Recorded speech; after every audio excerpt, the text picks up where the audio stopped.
If you're wondering where I've been, hopefully this answers the question. Yes, I am injured. And no, it did not happen in jiu-jitsu. Oh my goodness, I don't want to tell this story, but I will tell you just so you guys don't wonder where I've been or what I'm doing. I've gotten some DMs lately, and I'm grateful for you people who have checked on me. But here's the deal. I hurt my shoulder. And if you want to know how, I'm going to tell you, it was yoga. I hurt my shoulder doing yoga, y'all. I was stretching a little too hard, I guess, because I felt some soreness, some tenderness after yoga on Sunday. Monday was a little uncomfortable, but nothing too dramatic. I just thought it was muscle soreness, like I worked out too hard. And so I took myself to jiu-jitsu on Monday, went to jiu-jitsu on Monday. Tuesday, took my daughter to a play, so I didn't train. Wednesday, I was in a hell of a lot of pain. And last night, I finally went to urgent care. Obviously, there's nothing majorly wrong. They took x-rays. There's no dislocation. There's no break. It's just some tenderness. They said they can see some fluid in the joint. So I think I don't know, tore a ligament or something. I don't know. I actually got an emergency appointment with orthopedic surgery tomorrow. So tomorrow morning, I'm going to the orthopedic surgeon to see what exactly is going on with my arm. They said I might need an MRI, and so I'm on the shelf. Being on the shelf sucks. I'm sure you know it. If you don't know it, somebody you know knows it, because it happens to us all. And I wish I had some cool little wisdom, some kind of advice, some kind of information to make it valuable. Like, hey, this is what you should do if you're ever injured and you can't train. But there are 1,000,001 videos like that already out there. There are some people talking about always go to class and watch. I might do that. Some videos talk about watching online tutorials, BJJ Fanatics, or if you're a Gracie University student like me, you can watch the classes on gracieuniversity.com. I'm doing that too. I've been watching some classes. I'm mainly just trying to take care of myself. I called in sick today, went to the urgent care again. I went last night, I went back this morning because I was still in excruciating pain, and they got me the earliest appointment possible, which is tomorrow morning at 9 a.m. So I guess I'll update you further on that. I think the thing I'm dealing with the most is disappointment, because my goals were to try to get everything done by July so I could possibly join the instructor certification program, and now I feel like all that's in shambles. But I do have a good story. I do have something I wanted to share, something I said I would record a couple of days ago, and I just haven't gotten around to it because, again, I've been busy. So, if you're wondering why the glasses, if I haven't said it already, it's because it hurts really badly to try to put my arm up high enough to put my contact lenses in or take my contact lenses out. So, what's the story? You know, on Monday, I trained with a guy named Brad. Brad was my training partner for class. He was a really nice guy, super encouraging, super helpful. And I was very careful not to put too much weight on Brad. If you haven't watched it already, check out my video on how to be a good training partner if you're a bigger guy, if you're an ultra heavyweight. But in being a good partner and checking with Brad and checking to make sure he was okay, he said something that I thought was really valuable. I told him, hey man, I'm really sorry. I'm trying not to put too much pressure on you. Is this okay? Do you feel all right? Are you comfortable? You know, just checking in like I think we should. And he goes, yeah. I said, well, I mean, you kind of drew the short straw. You got the biggest guy in the room. And he's like, no, it's great because you're the kind of guy I'm scared of. And I kind of chuckled, but it makes sense. Like, if you train with guys that are in your weight class, nothing but smaller guys, skinny guys, guys that you're bigger than or stronger than, what are you really learning? I mean, if jiu-jitsu is designed to take on a bigger, larger, stronger opponent, why aren't you training with the bigger, larger, stronger opponents?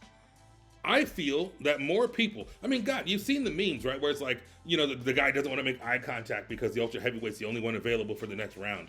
You know, there's all kinds of memes and jokes about the ultra heavyweight, the big guy, the high calorie grappler, and people try to avoid them in the school, in the academy, in the gym. And it's funny, I posted it myself, but at the same time, what are you really trying to get out of your training? Do you really want to just train with people in your weight class that are your size? Or do you have the testicular fortitude, aka the balls, right? They used to say in wrestling, intestinal fortitude, aka the guts. So testicular fortitude, do you have the stones, if you will, to take on a bigger guy? And if you're not comfortable taking on a bigger guy, how's your jiu-jitsu? If you're a purple belt, brown belt, and you're avoiding the white belt big guy, I know you're going to say spazzy white belt, but as my friend Travis would say in Elbows Tight, if you can't control a white belt, how good is your jiu-jitsu? So I'll leave you guys with that. Little quick update on the arm, the shoulder. I'll let you know what happens next. And when I get back to training, I'll probably go and watch a few classes. I'm definitely watching online. But think about who you choose as your training partner. Picking a training partner. As an ultra heavyweight, there's a certain level of anxiety when you choose a training partner because you don't want to be. Honestly, when I was at Gracie on Monday, I felt like the last kid in the playground.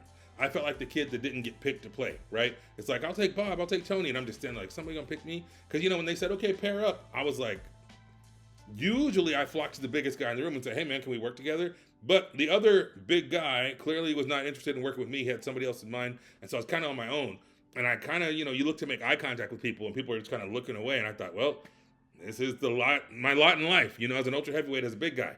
They don't know I'm going to take care of them. They don't know that it's a priority for me, but I got to teach them that. And Brad had the stones, the testicular fortitude to pair up with me. And we worked together. We had a great time. We learned a lot.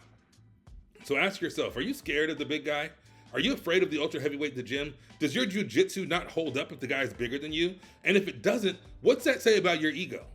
Are you ego rolling? Are you ego rolling so that you can feel like a big, bad, strong man, but you're afraid to actually face a big, bad, strong man? If you can't take me on as a white belt and you can't beat me or you can't train effectively with me, your jiu-jitsu probably sucks. And I hate to say it that way because I don't want to be mean, but if you're an upper belt, you're a colored belt, you're a purple belt, a brown belt, whatever, and you're afraid to roll with the white belt because they're spazzy, your jiu-jitsu probably sucks. And if you're afraid to train with the bigger guy because you don't like feeling weak or you don't like feeling like you're not the strongest, biggest, most alpha guy in the room, your jiu-jitsu's suspect. I wonder what that says about you, because me, I'm going to take care of everybody I train with. I'm going to put myself second and put my training partner first because I know what my size and my strength can do to people. And so, he says while wearing a sling. But it's facts. And I just thought that was a cool story with Brad, and I encourage you to choose the ultra heavyweight guy. And if you're nervous, map out some rules, some guidelines, some, I don't know, limitations, whatever you want to say before you roll. Like, hey man, I got a bum shoulder, take it easy on my shoulder. Or, hey dude, I got a bum knee, take it easy on my knee. And if you don't trust them because they're too new, then positional spar, drill. You don't have to go on a full-on roll and panic. But I'm telling you, my opinion, a lot of people's opinion, if you're an upper belt, purple, brown, black, and you're scared to roll with the white belt or the guy that's bigger, stronger than you, your jiu-jitsu's got a question mark. Your jiu-jitsu's got an asterisk next to me. Because if you can't take me on, remember the void belt rule, right? Somebody that's bigger, stronger, more athletic. Maybe the thing that doesn't need work isn't your jiu-jitsu. Maybe the thing that needs work is your common sense, your brain, your opinion of yourself. Maybe that sounds mean. I'm not trying to be mean. I guess I've just been on both sides of it. I know I've been tapped out and rolled up by a 16-year-old blue belt, and it was humbling. And I know that was hard, but I know that's part of it. It's a question of skill. And so if you get rolled up, beat up, and tapped out by a lackluster white belt, someone who has less experience than you, someone who isn't as good as you got to ask yourself, what can I do? What do I need to do to fix this hole in my game? Because it's a hole in your game. It's 100% a hole in your game. Because like Brad said, I'm the guy you're scared of. And you don't want to walk around with an asterisk next to your jiu-jitsu. You don't want to walk around and feel like you can take on the world as long as they're in your weight class. You should feel like you can take on the world no matter who it is, how big they are, how strong they are, where they come from, where they train, blah, blah, blah, blah, blah. That's what I'm chasing. I'm chasing that feeling of being able to take on the world no matter what. And I think most people should be too. So that's it. Injury update, a little bit about choosing your partner, a little bit about ultra heavyweight training partner anxiety and feeling like the last kid picked in kickball, right? Or you know, dodgeball. And I hope you got something out of this, and I hope to be back with some more videos and some updates here pretty soon. So stay focused, stay positive, and most of all, stay vigilant. I will see you next time. Take care.